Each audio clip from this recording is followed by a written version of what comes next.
എന്താ ചെയ്യേണ്ട മോളുടെ ആവശ്യങ്ങൾ വന്നിട്ടുണ്ട്. കത്തും കൊടുത്തു തുടങ്ങി.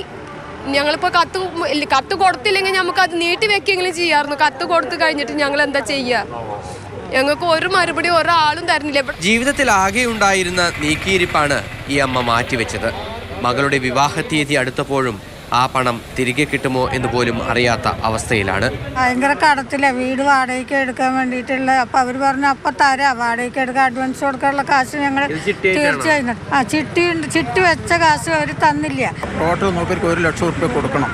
ഇതിന് പല പ്രാവശ്യം ഇവിടെ ഈ വയ്യാത്ത ആളെയും വെച്ചിട്ട് ഇത്രയും ദൂരം കയറി ഇറങ്ങി തരാന്ന് പറയാന്നല്ലാതെ ഓരോ പ്രാവശ്യം ഇവിടെ അടുത്ത പ്രാവശ്യം വരും. 30-ാം തീയതി വരും, 30-ാം തീയതി വന്നപ്പോൾ 15-ാം തീയതി വരും, 15-ാം തീയതി വന്നപ്പോൾ 20-ാം തീയതി വരും. ഇങ്ങനെ പറഞ്ഞ് ഞങ്ങളാകെ കബളിപ്പിച്ചുകൊണ്ടിരിക്കുകയാണ്. തൃശ്ശൂരിൽ നിന്നുള്ള ഒരു ധനകാര്യ സ്ഥാപനം കൂടി നിക്ഷേപകരെ കബളിപ്പിച്ചിരിക്കുകയാണ്.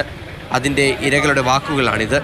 പൂങ്കുന്നം ചക്കാമുക്ക് ആസ്ഥാനമായി പ്രവർത്തിക്കുന്ന ഹീവാൻസ് ഫിൻസർവ് കമ്പനിയാണ് മുന്നറിയിപ്പില്ലാതെ പൂട്ടിയത്. വിവിധ ജില്ലകളിലായി 22-ലേറെ ശാഖകളും കോടികളുടെ നിക്ഷേപവും ഉണ്ടായിരുന്നു.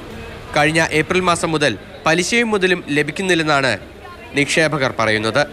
സാധാരണക്കാരായ നിക്ഷേപകരാണ് കൂടുതലും തട്ടിപ്പിനിരയായിരിക്കുന്നത്. മാതൃഭൂമി ന്യൂസ്, തൃശ്ശൂർ.